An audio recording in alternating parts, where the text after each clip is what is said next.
Friends, welcome to my channel. तो जैसे कि आप सभी को पता है कि मैं बहुत दिनों से यूट्यूब पे वीडियो नहीं डाल पा रहा था। तो आइए आज हम देखते हैं क्या सीखने जा रहे हैं। तो आज हम कीबोर्ड लेसन स्टार्ट करने जा रहे हैं, जो कि बिगिनर्स के लिए है। और जो बिगिनर्स यानी कि जिन्होंने कीबोर्ड तो ले लिया है पर उन्हें ये नहीं पता है कि अब इसको प्ले कैसे करना है, एडवांस लेवल में प्ले कैसे करना है कीबोर्ड को। तो आज के लेसन में हम सीखेंगे कि स्केल क्या होते हैं, कॉर्ड्स क्या होते हैं। और अगर आप मेरे चैनल पे नए हैं तो मेरे चैनल को सब्सक्राइब करें, लाइक करें, और जो बिगिनर है जिसे कीबोर्ड नहीं आता प्ले करने के लिए, उसे हमारी वीडियो शेयर करें। Thank you. तो फ्रेंड्स, ये हमारा कीबोर्ड। तो सबसे कॉमन बात यानी कि सबसे पहली बात हम देखेंगे, सबसे पहले हम क्या जानेंगे, ठीक है। सबसे पहले आप सभी को पता है कि 7 स्वर होते हैं, ठीक है, यानी कि सा रे गा मा प ध नी, ठीक है। तो 7 स्वर तो आप सभी को पता है, 7 स्वर होते हैं। तो हम इसमें हर एक स्केल से 7 स्वर निकाल सकते हैं, ठीक है। वो हर एक स्केल की 7 स्वर होती है, ठीक है। तो उसे ही हम स्केल कहते हैं, वो मैं आपको अगले लेसन में बताऊंगा। पर सबसे पहले हम कॉमन ये सीख लें कि पहले वो 7 स्वर होते कौन से, ठीक है। तो हालांकि 7 स्वर तो होते हैं पर उसके अलावा भी कुछ होता है, यानी कि जिसे हम अगर क्लासिकल तरीके से देख ले तो हम ये कह सकते हैं तीव्र, ठीक है, तीव्र ये सब कहते हैं ना, कोमल और तीव्र, ठीक है। और अगर वेस्टर्न की तरफ से देख ले तो फिर इसे हम शार्प्स एंड फ्लैट्स कहते हैं, ठीक है। तो सबसे पहले हम देखते हैं स्केल्स के नाम क्या होते हैं, पहले बटन्स के नाम क्या, पहले एकदम कॉमन, एकदम फर्स्ट लेसन में एकदम आराम से, ठीक है। सबसे पहले देखिए C B E F G A B, okay. C D E F G A B, okay. ये वेस्टर्न हो गया, यानी कि सा रे गा मा पा धा नी, ठीक है। फिर ये सा, ये फिर स्टार्ट हो जाएगा, ओके। तो सबसे पहले हम अगर आपके पास बुक होगा या फिर कीबोर्ड तो उसे समझ ले या फिर लिख ले, ठीक है। C D E F G A B, okay. तो ये तो 7 हो गए, पर इससे जो मैंने एडवांस में कहा था कि जो एडवांस वाले वो कौन से, ठीक है। तो यानी C, तो C sharp, D sharp, E, ठीक है। तो अब E के बीच में कोई नहीं है तो E का कुछ नहीं होगा। F sharp, G sharp, A sharp, B, okay. तो ये शार्प्स हो गए। तो आप ये सोचते होंगे कि फ्लैट किसे कहते हैं, ठीक है। तो ये E है, ठीक है। सॉरी E नहीं है, ये B है, ओके, B। तो ये B है, तो B का ये हो गया, ये B फ्लैट हो गया, ओके। अब ये C D E है तो ये E फ्लैट हो गया, ठीक है। ऐसा होता है ये, ठीक है। इस पे ज़्यादा ध्यान न दे, फ्लैट्स एंड शार्प्स वो वही हो जाता है कुल मिला के, ठीक है। तो सबसे पहले हम प्रैक्टिस कॉमनली ये करें, हमें पूरा नाम याद होना चाहिए, C D E F G A B, ठीक है। तो इसके बाद हम पहले, अभी मैंने कहा कि आपको मेजर कॉर्ड्स भी मैं बता देता हूँ कैसे होता है मेजर कॉर्ड। मेजर कॉर्ड का एक सिंपल फार्मूला है 135, ठीक है। तो 135 के लिए आपको स्केल पता होना ज़रूरी है। अगर आपको कॉर्ड सीखना है तो आपको स्केल सीखना बहुत ज़रूरी होता है, ठीक है। तो स्केल का एक फार्मूला होता है, ठीक है, मेजर स्केल का। इस लेसन में हम ओनली मेजर स्केल सीखेंगे, ओके। उसके बाद माइनर स्केल अगले लेसन में, ठीक है। मेजर स्केल का एक फार्मूला होता है, ठीक है, और आपको मेरे स्क्रीन पे दिखता होगा। होल स्टेप, ठीक है, हाफ स्टेप, ओके, ठीक है।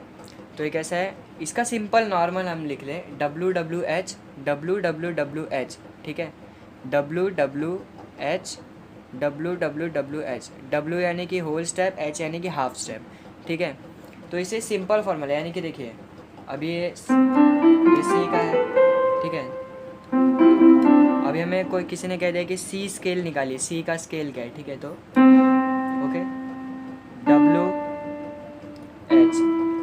होल स्टेप यानी कि क्या होता है, देखिए पूरा जाना, ठीक है, पूरा जाना। अभी ये इन दोनों के बीच में ये एक बटन है ना, ठीक है, इन दोनों के बीच में ये एक बटन है, ठीक है। तो ये पूरा होल स्टेप होगा। अगर मैंने हाफ स्टेप आपको कहा तो हाफ स्टेप यानी कि इसका एक हाफ ही हो जाएगा।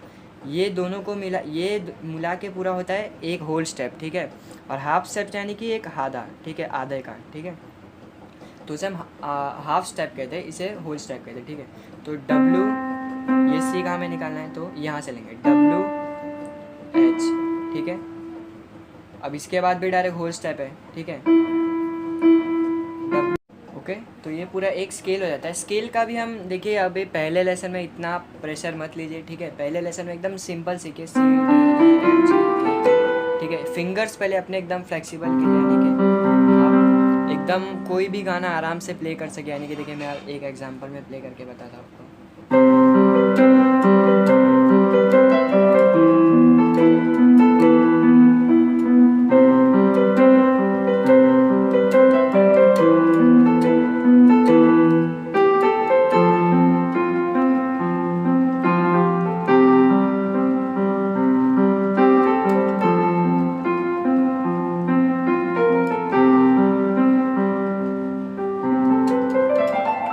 ठीक है।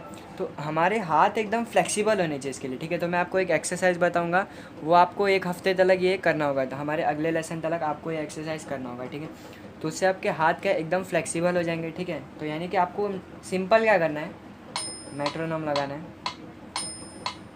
नॉर्मल इस पे करना है, मैं 80 पे रख दीजिए आप, 80 पे, मेट्रोनोम को 80 पे रख दीजिए, ठीक है। अब मैं जैसे जैसे बता रहा हूँ वैसे करना है आपको।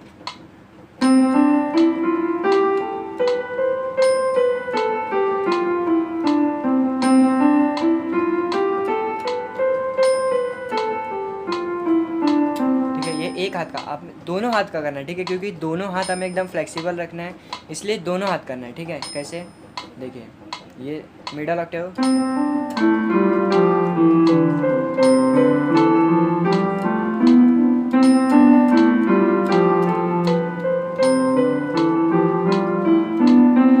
ओके।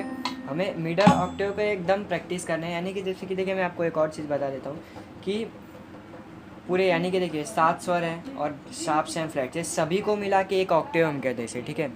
एक ऑक्टेव यानी कि पूरा 7 स्वर और ये पूरा ऑक्टेव, इसको मिला के हम एक ऑक्टेव कहते हैं, ठीक है। अभी हमारा कीबोर्ड कितने ऑक्टेव का है, 1 ऑक्टेव, 2, 3, 4, 5, ओके। 5 ऑक्टेव का हमारा कीबोर्ड है, यानी कि 61 की इसका, ठीक है। तो इसे हम ऑक्टेव कहते हैं। अभी ये बहुत एडवांस लेवल वाली वो बातें होती है कि आप एक ऑक्टेव से सेकंड ऑक्टेव पे तुरंत आ जाते हैं बजाने के लिए, ठीक है। तो वो सब बाद में हम करेंगे। एकदम पहले आप नॉर्मल जैसे मैंने बताया आपको ऐसा प्रैक्टिस कीजिए आप, ठीक है। और अगर उसके बाद आपको अगर कोई भी प्रॉब्लम हो तो आप मेरे कमेंट बॉक्स पे मुझे कमेंट करके बता सकते हैं, ठीक है। और देखते रहिए, हमारे चैनल को सब्सक्राइब भी करना ना भूलें, ठीक है। और अगले लेसन में हम मिलते हैं। अभी मैंने जैसे आपको मेजर कॉर्ड्स के बारे में नहीं बताया, क्योंकि आपको स्केल जानना बहुत ज़रूरी है इसके लिए, ठीक है। तो 1, 3, 5 अब उसका पैटर्न कैसा चलता है, ठीक है, वो मैं आपको अगले लेसन में सब बताऊंगा। अभी मैंने आपको सिर्फ जितना बताया उतना प्रैक्टिस कीजिए, ठीक है। Okay, thank you.